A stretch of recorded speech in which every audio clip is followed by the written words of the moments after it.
News 18 लोकमतच्या बातमीचा पुन्हा एकदा इम्पॅक्ट झालाय। मुंबईतल्या कोस्टल रोड प्रकल्पातील बोगद्याला गळती लागली होती। न्यूज 18 लोकमतने ही बातमी दाखवली आणि प्रशासन खडबडून जागा झाले। प्रशासनाने तातडीने या बोगद्याची दुरुस्ती केली। यानंतर मुख्यमंत्री एकनाथ शिंदेंनी कोस्टल रोड भुयारी मार्गातील गळतीची पाहणी केली। यावेळी त्यांनी बोगद्याला कोणताही धोका नसून 2 जॉइंट्समध्ये ही गळती असल्याचं त्यांनी सांगितलं। भविष्यात अशा प्रकारची तक्रार येऊ नये याकरता तातडीने पावलं उचलण्यात येतील आणि गळती रोखण्याकरता तज्ञ समिती नेमणार असल्याचं त्यांनी सांगितलं।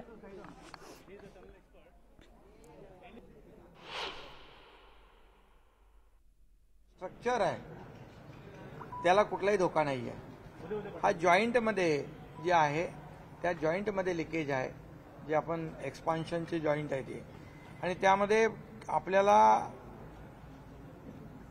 इंजेक्शनद्वारे हे आता 2-3 जॉइंटमध्ये पाणी लिकेज होत असलं तरी मी सूचना केलेल्या आहे। जेवढे 25 जॉइंट आहेत, इकडे 25 जॉइंट आहेत आणि तिकडे 25 जॉइंट आहेत, या सर्व 25 जॉइंटवर ही प्रक्रिया केली पाहिजे।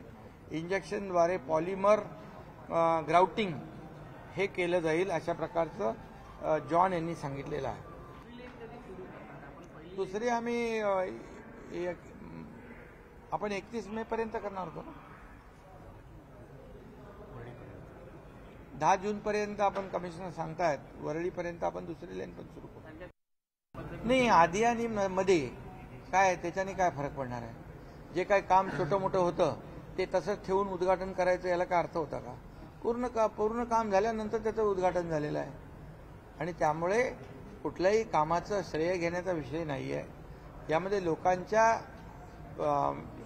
फायद्याचा जो विषय आहे, लोकांना जो दिलासा द्यायचा आहे त्याचा विषय केला पाहिजे। आणि हे जेव्हा लक्षात आलं, हे लक्षात आल्यानंतर तात्काळ त्याच्यावर कारवाई झालेली आहे आणि त्यांच्या एक्सपर्टनी स्वतः जे जॉन म्हणून आहे त्यांनी सांगितलं की स्ट्रक्चर जे मेन स्ट्रक्चर आहे त्याला कुठलाही धोका नाही आणि हे जॉईंटमध्ये जे काही लिकेज झालेलं आहे हे आपल्याला दुरुस्त करता येईल आणि त्याला कुठल्याही या पूर्ण प्रोजेक्टला जो कुठलाही धोका नहीं। सरकार बदलेगी और हम जांच करेंगे लेट क्यों हुआ कोस्टल प्रोजेक्ट के पूर्ण कंप्लीशन में, तो इस पर आप क्या कहेंगे? कैसी सरकार बदलेगी? कौन सी सरकार बदलेगी? सरकार बदलेगी और वो सरकार में आएंगे तो पूरे मामले की जांच करेंगे। आएंगे? अच्छा, वो शेख चिल्ली वाली बात है, ये तो बाद में क्या है ना।